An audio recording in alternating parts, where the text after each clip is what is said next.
역대상 8장에는 베냐민 자손이 쭉 기록되어 있는데, 이 역대상 이 7장에 보면은 이미 베냐민 자손에 대한 것이 기록이 되어 있어요. 근데 다시 베냐민 자손에 대하여 더 구체적으로 나옵니다. 그 이유가 뭐가 있겠습니까?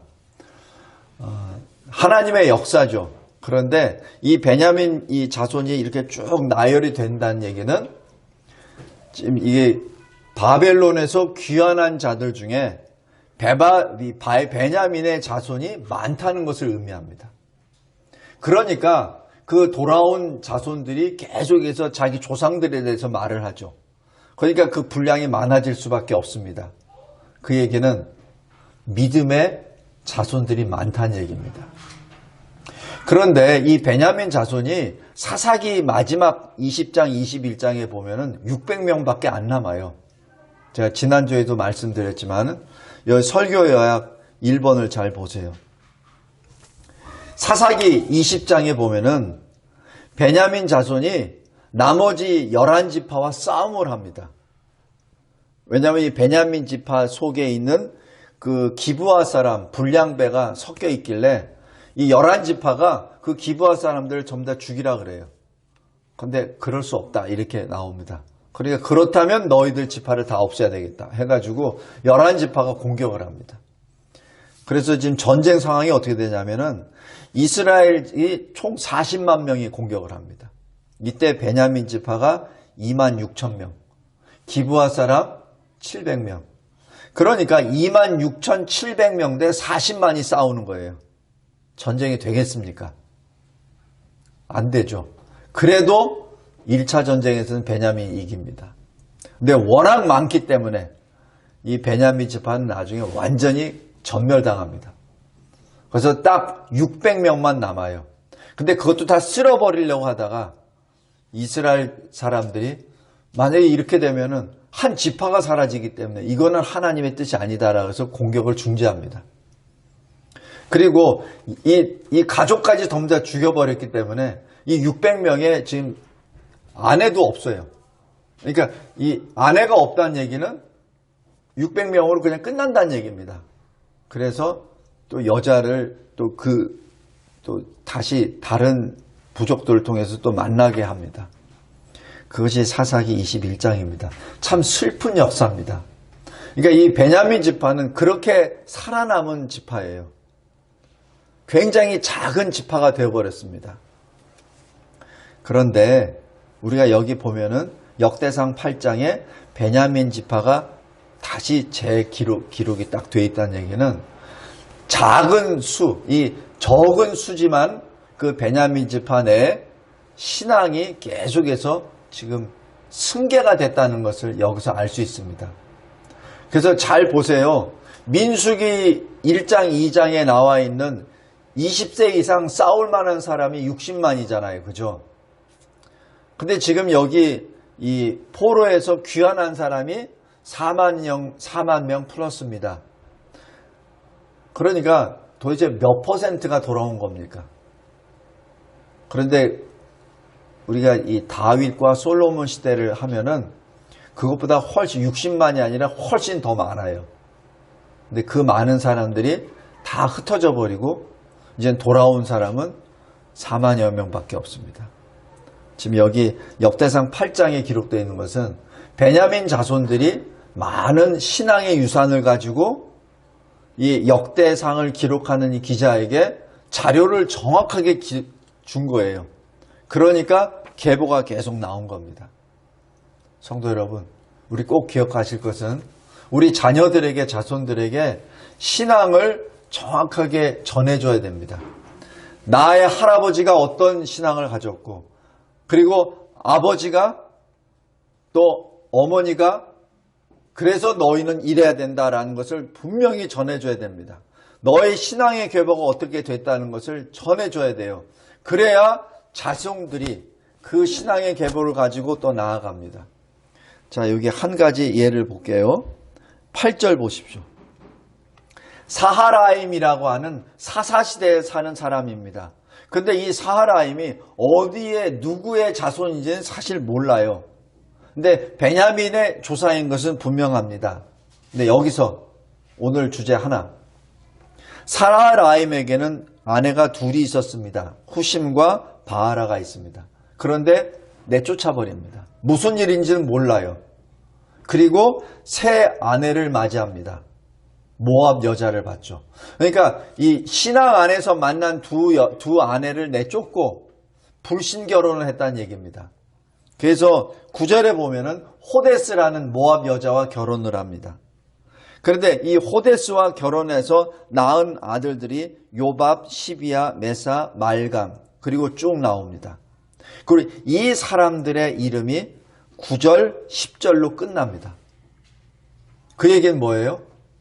그거밖에 없다는 얘기예요. 그런데 그의 아내 후심, 그죠? 믿음의 아내 후심의 그 자손들은 11절부터 28절까지입니다. 사실 저도 이 사람이 어떤 사람인지 잘 모르겠어요. 그러나 턱 보십시오.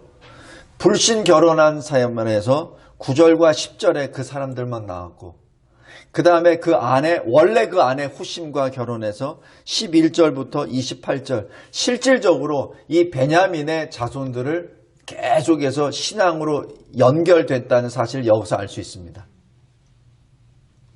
무엇을 말하죠? 신앙 안에서 결혼하는 것이 굉장히 중요합니다. 특별히 아내의 역할이 큽니다. 어머니의 역할이 큽니다. 어머니가 신앙 안에 있을 때 자녀들이 그 신앙으로 들어갑니다. 아버지가 신앙이 있을 경우에 그 신앙인으로 들어가는 그것보다 어머니의 신앙 때문에 자녀들과 자손이 신앙을 지키는 케이스가 훨씬 많아요. 아주 대표적인 예가 히스기야입니다. 우리 히스기야는 잘 아시죠? 히스기야는 자기가 죽었다가 살아난 사람이에요. 그래서 하나님 앞에 기도하고 자기가 죽을 뻔 걸렸을 때 벽을 보며 하나님께 기도합니다. 그러자 하나님이 그 기도를 들어주시고 15년을 연장을 시켜주세요.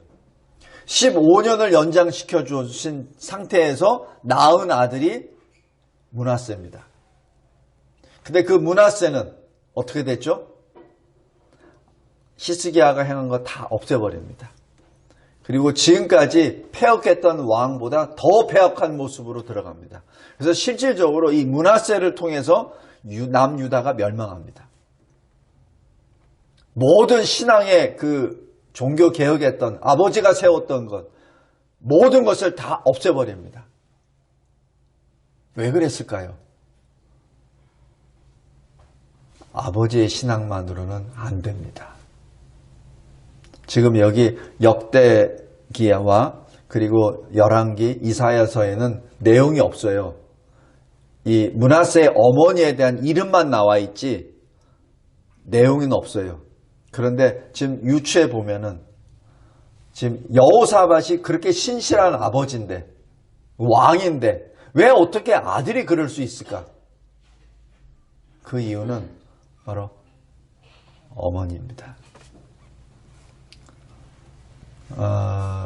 우리 디모데도 사도 바울이 디모데를 평가할 때 어떻게 하죠? 할머니, 어머니, 그 신앙을 받은 너 이렇게 말을 하죠. 아버지는 없어요. 성도 여러분, 오늘 첫 번째입니다. 어머니의 신앙이 매우 중요합니다. 어머니의 신앙이 매우 중요합니다. 저도 이게 선교제 그렇게 몇 번 가보지는 못했지만은 선교제에 가서 보면은 주로 그 교회를 개척하고 또 교회를 이끌어가는 사람들은 거의 다가 여자였습니다. 거의 다가. 그래서 100명이 무슨 지도자들 이렇게 교육한다고 강의한다고 딱 모이면은 100명 중에 한 80명 정도는 다 여자들입니다. 그 나머지는 약간 좀 이렇게 표현해서 뭐하는데 별로 강의 시간에 집중하지도 못하고 왔다 갔다 하고 부산하고 한 사람들이 남자들이에요. 그러니까 선교사들이 그 남자 성도들에게 뭘 맡기질 수가 없어요. 참 불행한 일인데, 성도 여러분, 첫 번째, 어머니의 신앙이 매우 중요합니다. 그 다음에 두 번째, 여기 33절부터 보겠습니다. 사울의 가문을 보겠습니다.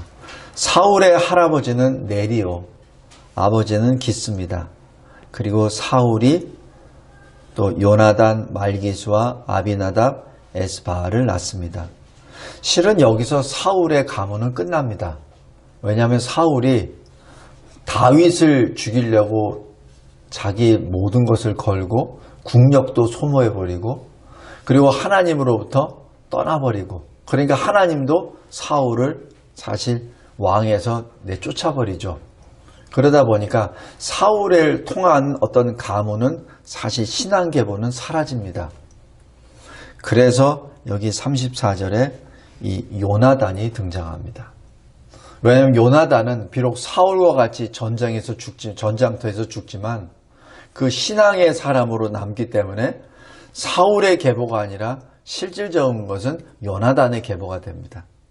그래서 요나단을 통해서 무릿바알이라고 하는, 여기 다른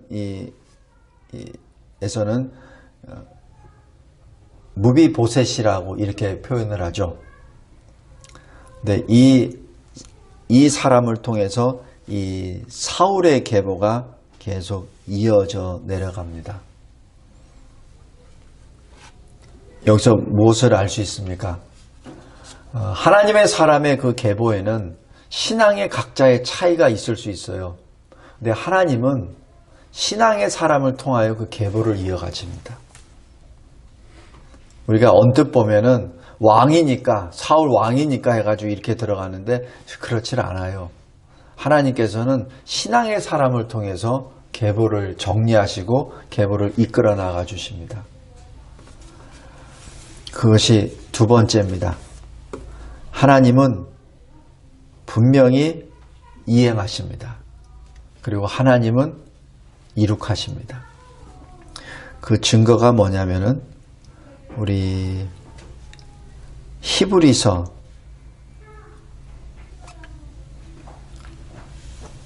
11장 한번 보십시오.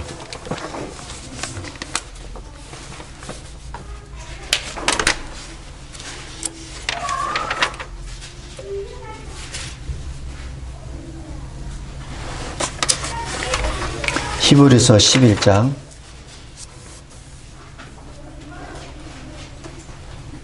33절입니다.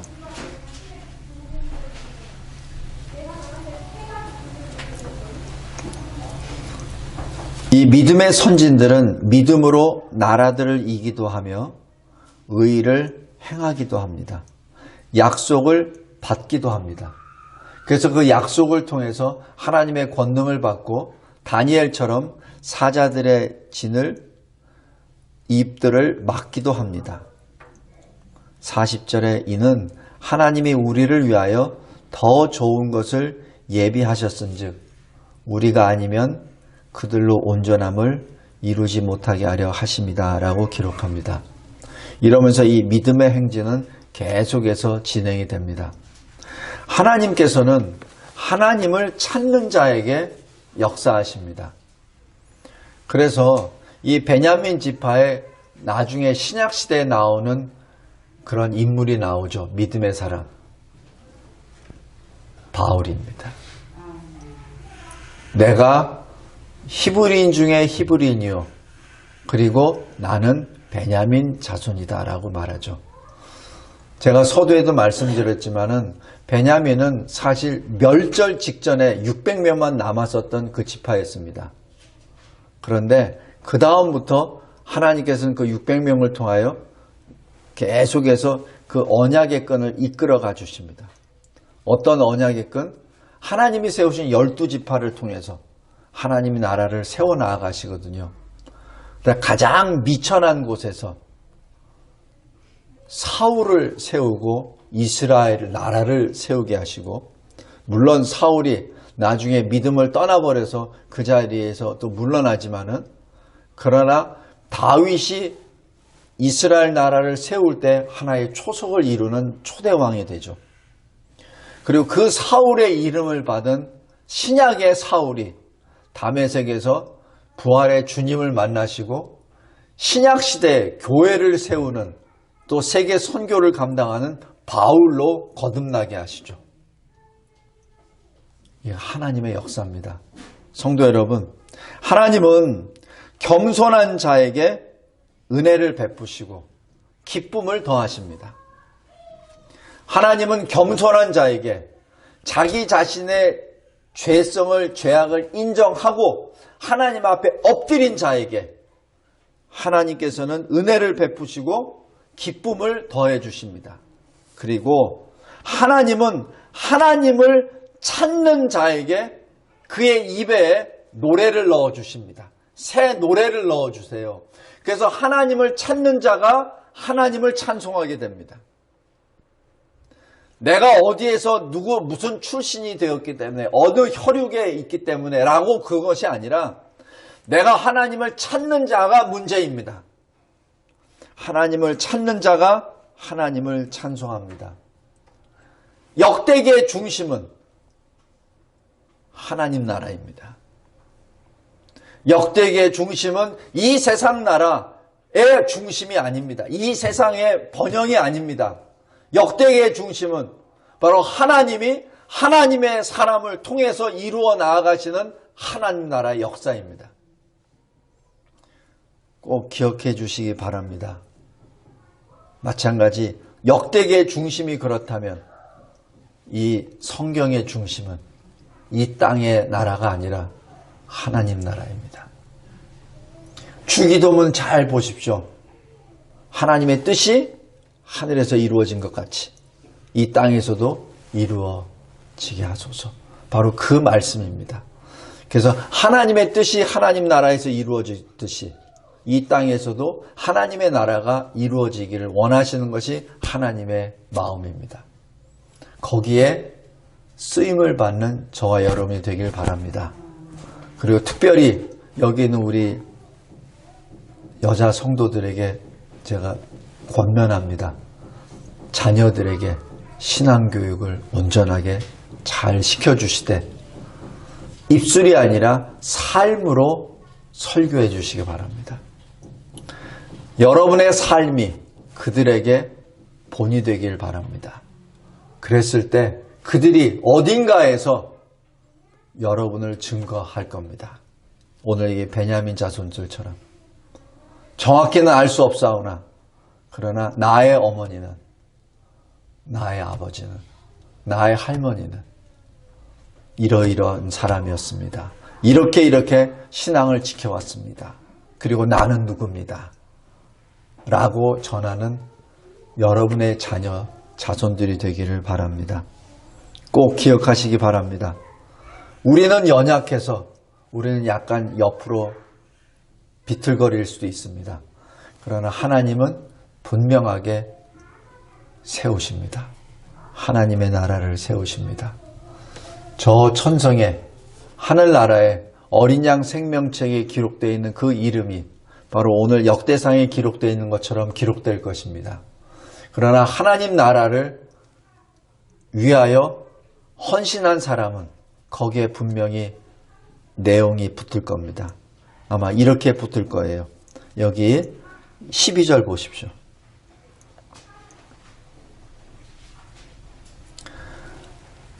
엘바알의 아들들은 에벨과 미삼과 세메시니 그는 오노와 롯과 그 주변 마을들을 세웠고, 다른 데는 이름만 들어가죠. 그런데 여기서는 그 주변 마을들을 세웠고 그 주변에 하나님 나라를 세웠고, 13절 보십시오. 또 브리아와 세마이니 그들은 아얄론의 주민의 우두머리가 되어, 그들이 가드 주민을 쫓아냈더라. 바로 불신 세력들을 물리치고 거기서 신앙의 도시 성읍을 세웠다는 것을 의미합니다. 지금 하나님은 그걸 보시는 거예요. 지금 그래서 그 사람 이름마다 이름만 나열된 사람들도 많지만은 그 중에서는 하나님 나라를 위하여 자기 자신을 헌신한 내용들이 하나씩 기록됩니다. 그리고 28절 보십시오. 그들은 다 가문의 우두머리이며 그들의 족보의 우두머리로서 예루살렘에 거주하였더라. 예루살렘이 뭐죠? 하나님의 성전이 있는 곳이죠. 그래서 그 성전이 있는 곳에 머물렀더라. 굉장히 중요합니다. 우리 느헤미야에 보면은 성벽을 다 건축하고 난 다음에 거기서 결정을 하죠. 뭘 결정하냐면은 예루살렘에 거주할 사람을 결정합니다. 왜? 성전이 있으니까. 그래서 성전 가까이에 누가 있느냐가 굉장히 중요합니다. 바로 그 사람이 예배를 인도하는 자이기 때문에 그렇습니다. 성전을 지키는 자, 성전을 계속해서 세우는 자이기 때문에 그렇죠. 그래서 여기 28절에 예루살렘에 거주했더라라고 기록합니다.